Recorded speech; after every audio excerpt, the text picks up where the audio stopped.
नमस्कार, मैं हूं आशुतोष और आप देख रहे हैं सत्यहिंदी.com। सत्यहिंदी.com के खास कार्यक्रम श्रवण गर्ग की खरी खरी में आपका स्वागत है। यह हमारा वो कार्यक्रम है जिसमें देश के जाने माने पत्रकार संपादक श्रवण गर्ग जी अपनी तीखी टिप्पणियां करते हैं और उनकी तीखी टिप्पणियों से ना तो सत्ता पक्ष बचता है ना ही विपक्ष, और दोनों ही तिलमिला के रह जाते हैं। आज फिर हम जानेंगे श्रवण गर्ग जी से कि दरअसल उनका नजरिया क्या है। जिस तरीके से इस वक्त केरल के अंदर फिल्म इंडस्ट्री में तहलका मचा हुआ है, हंगामा मचा हुआ है।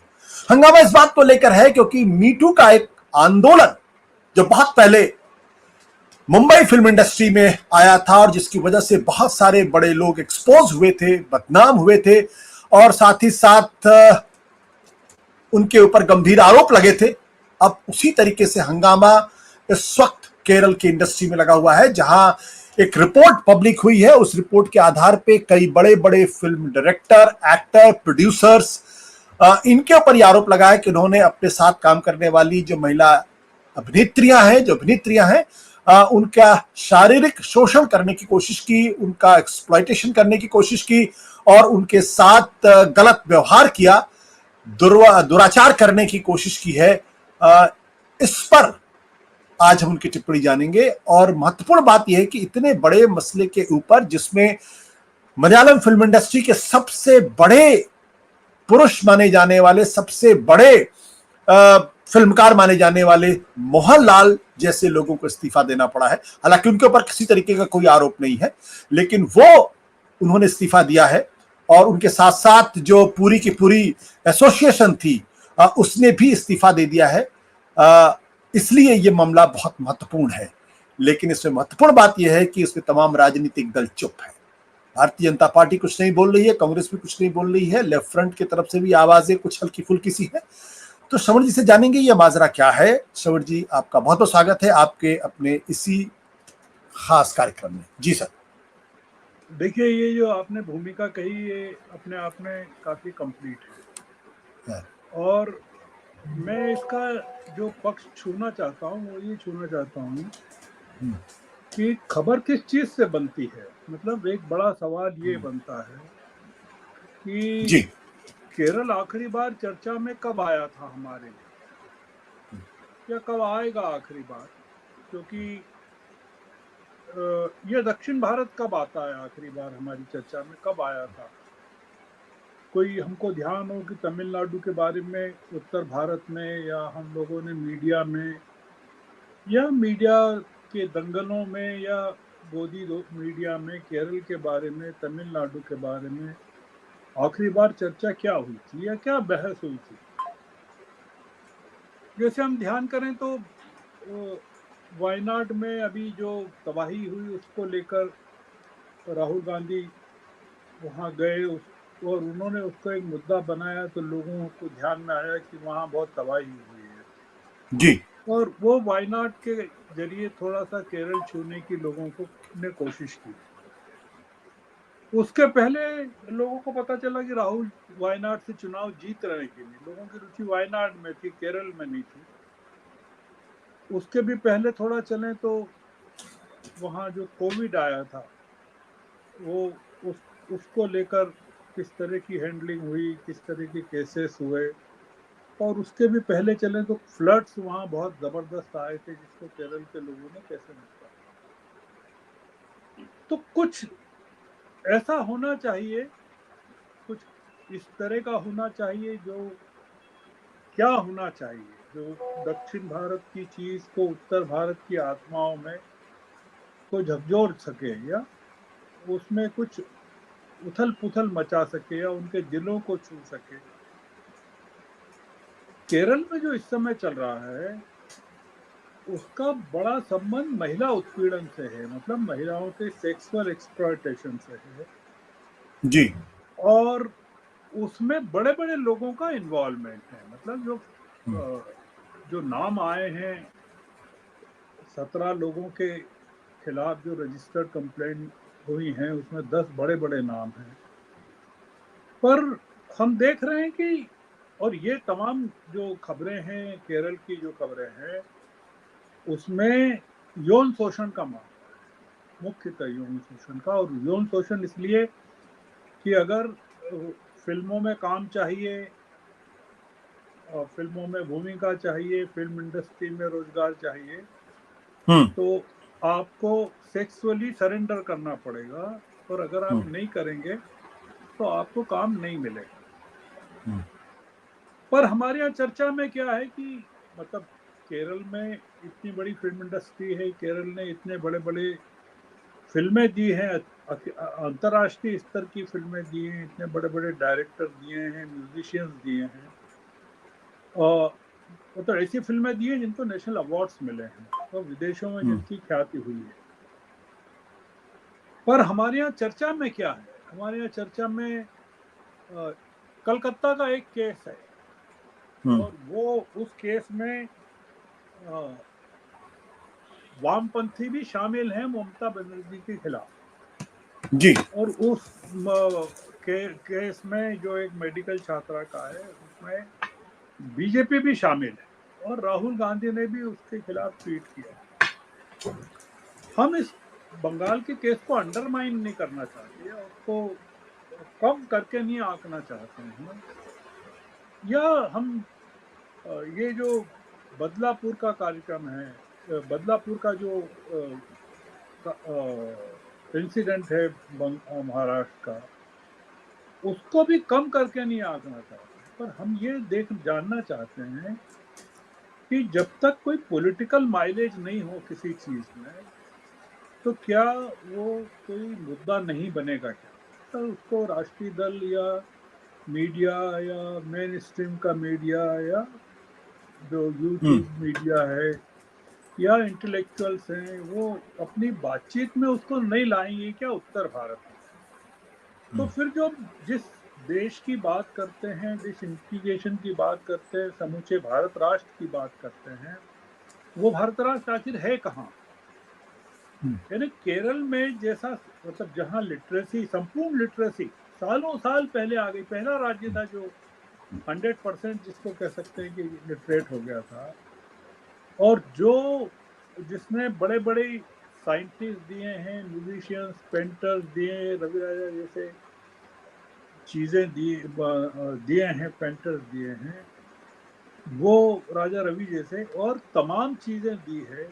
वहां से एक खबर चलती है, और बड़ी खबर है बहुत, और वो हमारे मन को, या हमारे मन ही क्यों, हमारे बॉलीवुड को भी आंदोलित नहीं करती। और हम पूरा का पूरा जो फोकस है हमारा, वो इस समय ये है कि केरल में क्या हो रहा है, ममता जा रही है कि नहीं जा रही। तो ये मैं इसका जो आपने जो भूमिका बताई, उसका मैं इस एंगल के साथ इस बातचीत को शुरू करना चाहता हूँ जी। जी। कि जो केरल की फिल्म इंडस्ट्री में कलाकारों के सेक्सुअल एक्सप्लॉयटेशन की, और उनकी सुविधाओं की शौचालय की सुविधा, कपड़े बदलने की सुविधा, आवास की सुविधा, परिवहन की सुविधा कि उनको घर जाना है रात को, ये सुविधा, इन तमाम चीजों को लेकर जो एक्सपोजे हुआ है एक कमेटी की रिपोर्ट में, और उसमें उच्च स्तरीय फिल्मों के लिए पहचाने जाने वाले, पहचान रखने वाले अ, मलयाली फिल्म इंडस्ट्री में ये धंधा सालों से चल रहा है, एक वामपंथी सरकार की नाक के नीचे चल रहा है, और वो वामपंथी सरकार अ, उसको देख रही थी, या उसके नॉलेज में था या नहीं था, और वो तमाम चीजें हम लोगों की बहस में नहीं है, या हम उसको कोई इशू नहीं बनाना चाहते। अंग्रेजी के अखबारों में अगर आप देखें तो निश्चित रूप से कुछ अखबारों ने, हिंदू ने मैंने देखा, इंडियन एक्सप्रेस में मैंने देखा, और कुछ अखबारों ने उसको हेमा समिति की रिपोर्ट को लेकर और चीजों को लेकर उठाया। पर बाय एंड लार्ज जो मीडिया है देश का, हिंदी मीडिया हम्म। या भाषाई मीडिया, उसको मतलब उसमें कोई इसकी कोई चर्चा तक नहीं है। मतलब एक न्यायमूर्ति हेमा की कमेटी की रिपोर्ट अगर सामने नहीं आती, तो ये पवित्रता की नकली खाल ओढ़े हुए यश कमाने वाले फिल्म उद्योग की जो काली करतूतें हैं वो उजागर नहीं होती। मतलब ये बड़ा एक और दूसरा ये कि एक के बाद एक चेहरे वहाँ के उजागर हो रहे हैं, बेनकाब हो रहे हैं केरल में। पर हम देख रहे हैं कि हम उसका जो हमारे यहाँ कवरेज है, हमारे यहाँ बातचीत है, या पब्लिक डिस्कोर्स में भी, या नागरिकों के बहस में भी, संभ्रांत नागरिकों के या पढ़े लिखे लोगों के बीच में भी वो चीज नहीं है। अब जैसे ये फिल्म है बिरयानी, अब उसकी उसकी बड़ी चर्चा हुई बिरयानी फिल्म की। पर अब जी। पता चला कि वो बिरयानी फिल्म के डायरेक्टर साजिद बाबू ने तो के खिलाफ तो 2013-14 की घटना को लेकर जो सेक्सुअल एक्सप्लॉयटेशन की है, उन्होंने स्वीकार किया और उन्होंने क्या कहा कि अब जो हो गया मैं उसको कैसे खत्म कर सकता हूँ, क्या उसको जो what has been done can how can it be undone. और हम्म। उन्होंने माफी मांगी कि भाई, और ये कहा है कि भाई इस तरह की उनके बारे में कोई आगे से इस तरह का कोई वो नहीं होगा। या जो जैसा आपने कहा, मोहनलाल तो बहुत प्रसिद्ध अभिनेता, मतलब मलयालम फिल्म इंडस्ट्री का एक बहुत बड़ा नाम है। तो उन्होंने जो एसोसिएशन ऑफ मलयाली मूवीज है, मूवी आर्टिस्ट है, जी। उसके वो प्रमुख हैं और उसकी पूरी टीम ने इस्तीफा दे दिया है इस रिपोर्ट के आने के बाद। यानी 19 अगस्त को ये रिपोर्ट आई है, उसके बाद से केरल में तूफान मचा हुआ है। और पूरे मामले के चौंकाने वाले पहलू ये हैं कि कास्टिंग काउच जैसे आरोपों से घिरी रहने वाली जो बॉलीवुड है, मुंबई है, इतनी बड़ी इंडस्ट्रीज है, अरबों रुपए की इंडस्ट्री है, वो उसमें कोई हलचल नहीं हुई है। मतलब वहां कोई किसी ने कहा हो अरे ये क्या हो रहा है, इस तरह की भी बात नहीं हुई। और आपने कहा अपनी भूमिका में कि ये जब मी टू मूवमेंट जब चला था, मी टू मूवमेंट के बाद भी इस तरह की कई खबरें आती रही। और ये हम्म। जो केरल का जो यानी जो एक्चुअल में मी टू मूवमेंट तो आया था वहां से, अमेरिका से आया था, हम्म। जो फिर बंगाल, जो हमारे यहाँ बॉलीवुड में पहुंचा। और अब ये, और बॉलीवुड में जब पहुंचा तब कई लोगों के को बेनकाब किया इसने, और अभी भी हो रहे हैं, जो उस समय के बाद से भी हो रहे हैं। पर दिक्कत ये है कि वो आरोप भी लग रहे हैं, उसके बावजूद कोई आवाज नहीं उठ रही, कोई कह नहीं रहा है कि ये क्या हो रहा है। तो मुद्दा ये कि ऐसे कई उदाहरण हैं, मतलब बॉलीवुड के कई उदाहरण हैं, या कलकत्ता की फिल्म इंडस्ट्री के बारे में भी आपको मिल जाएंगे, या तमिलनाडु की फिल्म इंडस्ट्री के बारे में भी हो सकता है मिल जाए। अभी तक तो नहीं मिले, पर हम नहीं कह सकते। पर केरल में ये जो आया है बहुत सरप्राइजिंग है, क्योंकि केरल से इस तरह का आना, ये एक बड़ा, इसमें एक जो चौंकाने वाला पहलू है वो ये है कि इसकी जो रिपोर्ट थी, हेमा कमेटी की रिपोर्ट, जो जिसकी स्थापना चीफ मिनिस्टर ने की गई, चीफ मिनिस्टर के द्वारा की गई, वो 5 साल तक, 5 साल से ज्यादा साल, 7 साल तक वो बाहर ही नहीं आने दी गई। मतलब आप कल्पना करिए कि एक वेस्ट बंगाल गवर्नमेंट है और एक केरल गवर्नमेंट है, और केरल गवर्नमेंट में वामपंथी सरकार है, और उसने, उसके चीफ मिनिस्टर ने 7 साल पहले एक कमेटी की स्थापना की, जिसमें 3 लोग थे। उसमें एक जस्टिस हेमा थी जो हाई कोर्ट की न्यायाधीश रही हैं, एक अभिनेत्री शारदा थी, और एक रिटायर्ड आईएएस अफसर थी। तो उस रिपोर्ट की फाइंडिंग्स को 7 साल तक दबाए रखा, और एक जो वहाँ का जो महिलाओं का एक समूह है, उसने वुमेन इन सिनेमा कलेक्टिव, उसने जब तक आंदोलन नहीं चलाया इस रिपोर्ट को बाहर आने का, और ये रिपोर्ट भी बाहर आने का, या रिपोर्ट गठित भी तब हुई थी जब केरल के एक बहुत ही नामी गिरामी अभिनेता पर यौन शोषण का आरोप लगा था 7 साल पहले, दिलीप नाम था शायद उनका। और उसके बाद ये कमेटी बनी थी, और सरकार को उम्मीद नहीं रही होगी, मतलब कि ये इतना बड़ा इसके अंदर होल है पूरी की पूरी फिल्म इंडस्ट्री में। अब आप देखिए कि केरल पुलिस ने एक एक्टर की शिकायत पर, मतलब एक पीड़िता की शिकायत पर, मलयालम एक्टर सिद्दीकी के खिलाफ केस भी रजिस्टर कर लिया है। फिर एक एसआईटी की गठन करना पड़ा है। एसआईटी मतलब बहुत बड़ी चीज है कि स्पेशल इन्वेस्टिगेटिव टीम गठित की गई है इस पूरे जो जिस तरह के नाम आए हैं। और मैंने जैसा कहा है कि 17 लोगों के खिलाफ या 17 नामों के खिलाफ या 17 बड़ी बड़ी प्रतिभाओं के खिलाफ केसेस रजिस्टर हुआ है। तो अब ये और बढ़ेंगे जैसे जैसे हो रहा है कि मी टू भी हो रहा है, महिलाओं की हिम्मत खुल रही है और वो सामने आ रही है। इसमें दो तीन चीजें और इम्पोर्टेंट हैं कि सिद्दीकी का कहना है कि ये एक समूह विशेष द्वारा आपराधिक षड्यंत्र के जरिए समूची मलयाली फिल्म उद्योग को की छवि को जानबूझ करके खराब करने का प्रयास किया है। और इसमें जो इसके जो इसको जो बचाने में लगे हुए हैं या जो अभी इसका विरोध नहीं कर रहे हैं, उसमें आश्चर्यजनक रूप से एक केंद्रीय मंत्री केरल के केंद्रीय मंत्री गोपी भी हैं, जो सुरेश गोपी, जो जिन्होंने मीडिया की काफी आलोचना की है इस मामले में कि मीडिया इस चीज को जब पूछ रहा है तो वो किस तरह की टिप्पणियां कर रहे हैं कि आपको तो खून पीने से मतलब है, आप पहले बकरियों को आपस में लड़ाते हैं और फिर उनका खून पीते हैं, मतलब इस तरह की चीजें उन्होंने टिप्पणी की।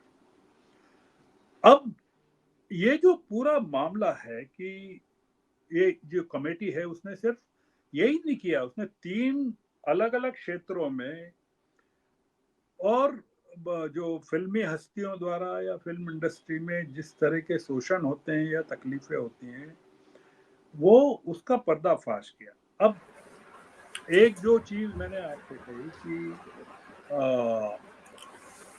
ममता के खिलाफ तो इतना बड़ा आंदोलन हो रहा है वहाँ पर, ये यहाँ इस तरह की कोई आवाज भी नहीं है, इस चीज को लेकर भी आवाज नहीं है कि ये क्या हो रहा है। मतलब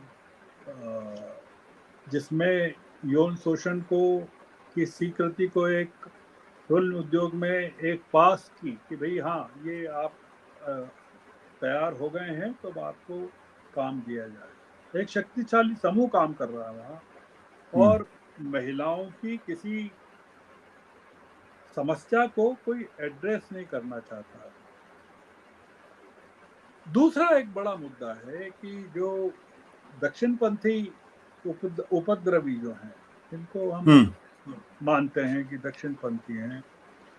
मैंने वामपंथियों की बात की कि वामपंथी बंगाल में तो क्योंकि ममता के विरोधी हैं तो वो आरजी कार हॉस्पिटल की एक घटना को इश्यू बनाकर ममता का विरोध कर रहे हैं।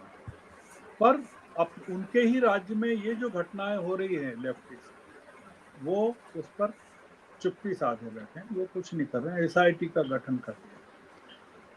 कांग्रेस की तरफ से शशि थरूर ने जो मुद्दा उठाया वो ये उठाया है कि आपने 5 साल का डिले क्यों किया, मतलब रिपोर्ट को बाहर आने में। या बीजेपी के जो वहाँ सुधाकरन है उन्होंने भी मुद्दा ये उठाया कि डिले क्यों किया आपने रिपोर्ट को बाहर। तो क्या वामपंथी जो है इंडिया अलायंस के पार्टनर हैं इसलिए कोई इंडिया अलायंस के बड़े नेता इस मामले में पढ़ना नहीं चाहते हैं या उठाना नहीं चाहते हैं इस पूरे मामले में। मैं जो बात कह रहा था कि जो वामपंथियों का जो चेहरा इसमें एक्सपोज हो रहा है लेफ्टिस्ट का, वो केवल एक राज्य बचा है उनके पास। पहले तो त्रिपुरा और भी था और जी वेस्ट बंगाल भी था, केरल भी था और अब तो त्रिपुरा भी गया, वेस्ट बंगाल भी गया और केवल ये बचा है। और निश्चित रूप से ये जो चुनाव होंगे, अगले चुनाव 2026 में होंगे केरल में, तो उसमें वामपंथियों का सफाया होगा। मैं पॉइंट ये ला रहा था कि जो दक्षिणपंथी ताकतें हैं वो नॉर्थ ईस्ट के राज्यों में तो सैकड़ों गिरजाघरों को आग लगा देती हैं। मतलब अभी मणिपुर के क्राइसिस के बाद कोई 300 चर्चों में आग लगा दी गई। पर केरल में जब चर्चों के पादरी कुकर्म करते हैं या नन्स के साथ दुराचार करते हैं या नन्स की रहस्यमय मौतें हो जाती है, या तो आत्महत्याएं हो जाती है, या उनके उनके मर्डर हो जाते हैं, उस पर पूरा का पूरा भाजपा का जो नेतृत्व है वो मौन रहता है, चुप रहता है, चुप ही नहीं रहता। हमारे प्रधानमंत्री भी और भाजपा के नेता भी हैं, वो केरल के पादरियों के साथ बात करते हैं, चर्चाएं करते हैं, इसलिए करते हैं कि वो ईसाइयों का जो वोट है केरल में वो बीजेपी को मिल जाए। और वो जो जो भ्रष्ट पादरी हैं वहाँ के, जो बड़ी बड़ी जमीनों पे और अय्याशी पे कब्जा किए हुए हैं, वो भी इस सांठगांठ में शामिल हो जाते हैं। और जब पीएम इटली जाते हैं तो फिर एक फोटो हम देखते हैं कि पीएम जो है पोप के गले मिल रहे हैं। तो ये जो मामला है कि हेमा कमेटी की रिपोर्ट आने के बाद कम से कम 10 चर्चित मलयाली एक्टरों और डायरेक्टरों के खिलाफ नामजद आरोप लगाए गए हैं, और इनमें यौन मतलब सेक्सुअल अटैक्स, मानसिक ट्रॉमा मतलब मेंटल ट्रॉमा, और आपने यौन पूर्ति से या उससे मना कर सेक्सुअल फेवर्स देने से मना किया तो आपको काम नहीं मिलेगा, इस तरह के आरोप लगे हैं। हमारा अब जो कंक्लूजन है आशुतोष जी, कि क्या ये जो हेमा कमेटी की रिपोर्ट है, ये इसका क्या मतलब कंक्लूजन क्या माने हम, कि क्या ये इस सरकार को, वामपंथी सरकार का जो कैरेक्टर सामने आया है वो हमको क्या दिखाता है, कि हम किस पर भरोसा करें, मतलब कुल मिलाकर पॉलिटिकली हमको किन शक्तियों पे भरोसा करना चाहिए, जो हम हमारे जो भरोसा करने के जो लास्ट रिजॉर्ट्स हैं वो भी हमको करप्ट नजर आ रहे हैं। मतलब जिन पर हम सोचते थे कि ये तो, अरे ये तो बहुत पवित्र लोग हैं, वो भी करप्ट नजर आ रहे हैं। तो आप क्या करेंगे, मतलब नागरिक क्या करेंगे, एक बड़ा सवाल ये है। और दूसरा बड़ा सवाल मैंने जो खड़ा किया है कि ये नॉर्थ साउथ डिवाइड केवल ज्योग्राफिकल नहीं है, ये इमोशनल भी है और कल्चरल भी है, और इसमें एथिकल भी है कि हम जितना आंदोलित बंगाल की घटना से हो रहे हैं या होते हैं या बदला, तो हमको एक स्टंट चाहिए किसी शिखर को गिराने के लिए या मूर्ति को गिराने के लिए या किसी को सत्ता से हटाने के लिए। हम जब तक वो नहीं है हमें किक नहीं मिलेगी। तो मतलब ये हमारे लिए एक नशे का काम करता है।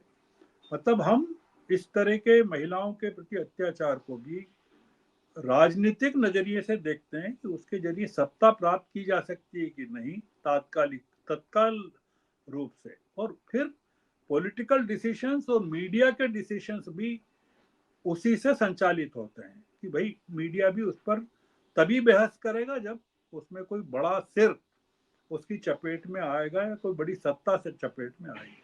तो ये आज की चर्चा का हमारा सार यही है जी। Thank you sir, thank you. Thank you.